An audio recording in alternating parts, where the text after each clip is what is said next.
Alors, l'Institut de la Méditerranée, nous sommes un institut de sciences économiques qui a été fondé en 1994 par les collectivités territoriales, donc par la région PACA, par la ville de Marseille, par le conseil départemental des Bouches-du-Rhône et par la chambre de commerce Marseille-Provence. Et l'idée, c'était de faire de Marseille un pôle de réflexion sur le devenir de la région euroméditerranéenne, en collaborant bien sûr avec les pays du Sud et l'Union européenne.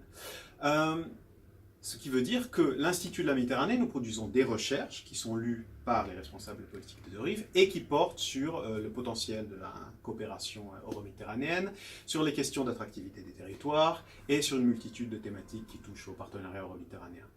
Cela veut dire aussi que l'Institut de la Méditerranée coordonne le réseau FEMIS qui est le Forum euro-méditerranéen des instituts de sciences économiques, que nous coordonnons en partenariat avec le Caire, Economic Research Forum au Caire. Et FEMIS, donc, est le plus ancien think tank, un des plus grands think tank euro-méditerranéen, avec plus de 100 instituts des deux rives, du nord et du sud de la Méditerranée. Et FEMIS porte finalement des réflexions qui sont politiquement pertinentes. Donc, nous mettons la recherche académique au service des responsables politiques et au service du développement du secteur privé, en suivant 4 axes thématiques. Le premier, c'est l'intégration commerciale. Le second, c'est le développement du secteur privé et l'innovation. Le troisième, qui nous concerne actuellement, c'est la question climatique, développement durable et énergie. Et le quatrième axe thématique concerne le développement inclusif et l'entrepreneuriat social. Et c'est sur ces 4 axes-là que nous produisons des recherches et que nous entamons un dialogue multi-acteurs qui inclut responsables politiques, opérateurs du secteur privé et académiques. C'est donc ainsi que nous cherchons à sensibiliser les acteurs des deux rives, et notamment les acteurs du sud de la Méditerranée, sur des questions liées au développement durable. Donc finalement, comment mettre la recherche académique au bénéfice des responsables politiques pour les sensibiliser aux ODD. Donc, par exemple, sur l'ODD 7, qui concerne l'énergie verte et l'efficacité énergétique, nous produisons une série d'études. Par ailleurs, sur l'ODD 9, qui concerne davantage l'innovation et l'infrastructure, nous sommes très présents dans un projet financé par la Commission européenne qui s'appelle The Next Society et qui cherche finalement à faire émerger une véritable culture de l'innovation dans le secteur privé des pays du sud de la Méditerranée. Enfin, nous sommes aussi très présents sur l'ODD 10, qui concerne davantage la réduction des inégalités. Et là, nous avons entrepris un travail véritablement ambitieux qui cherche à faire émerger un écosystème de l'entrepreneuriat social au sud de la Méditerranée, où nous mettons en synergie des acteurs de la finance durable, mais aussi des entrepreneurs sociaux et des incubateurs sociaux pour apporter des réponses qui sont finalement à maillage territorial et qui répondent aux besoins des populations.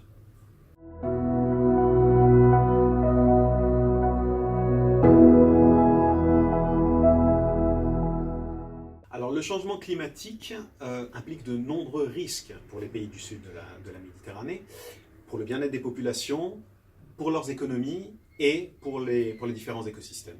Il est donc très important de consolider et de partager les connaissances sur l'impact du changement climatique aux pays du sud de la Méditerranée. Et c'est pour cela d'ailleurs que nous nous associons à Énergie 2050 et à l'Union pour la Méditerranée, lors d'un workshop que nous allons organiser à la COP24, pour justement partager, pour avoir ce point de vue multi-acteur sur cette question et pour porter un véritable message. Et le fait d'avoir avec nous l'Union pour la Méditerranée dans cet exercice ne fera que renforcer la portée du message.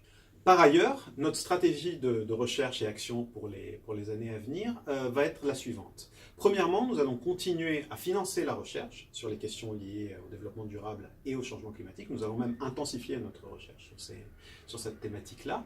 Par ailleurs, il y a un véritable problème de manque de données dans les pays du sud de la Méditerranée, particulièrement sur les questions de changement climatique, et c'est pour cela que nous voulons véritablement contribuer à l'émergence d'un observatoire de données sur ces questions-là, donc dans une véritable approche multi-acteurs. Troisièmement, nous pensons qu'il faut, d'une certaine manière, approfondir le travail de sensibilisation auprès des responsables politiques. C'est pour cela que nous cherchons à monter des panels de plaidoyer nationaux dans chacun des pays du Sud pour faire porter véritablement les messages de la société civile et des académiques auprès des responsables politiques, pour qu'ensuite ces messages-là puissent être répercutés dans des lois, dans des actions et dans des partenariats.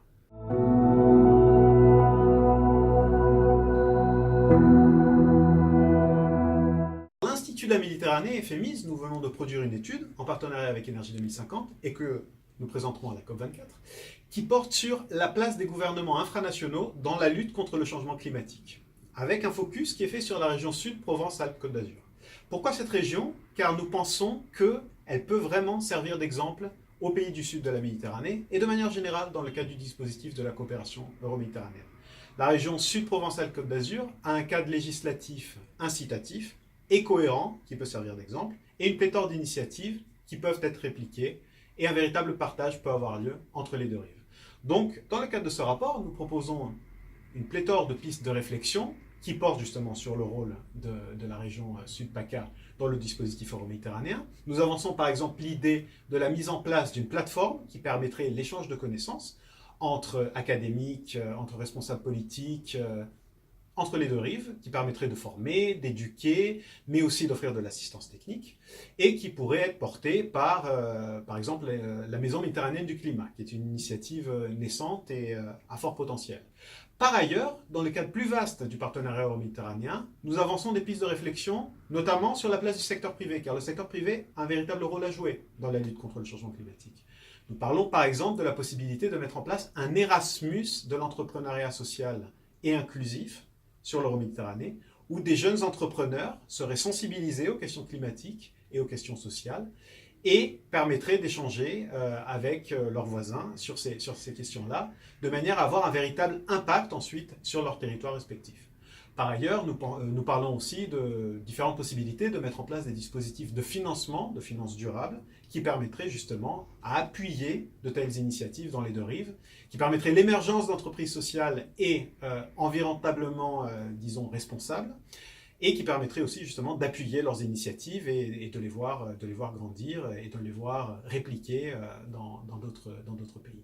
Bref, une pléthore d'initiatives présentées dans le cadre de ce rapport que je vous invite à voir sur notre site. Il est disponible sur le site du FEMIS, www.femis.org, rapport qui sera aussi présenté à la COP24 lors de notre atelier en partenariat avec Énergie 2050 et l'Union pour la Méditerranée le 11 décembre. Merci.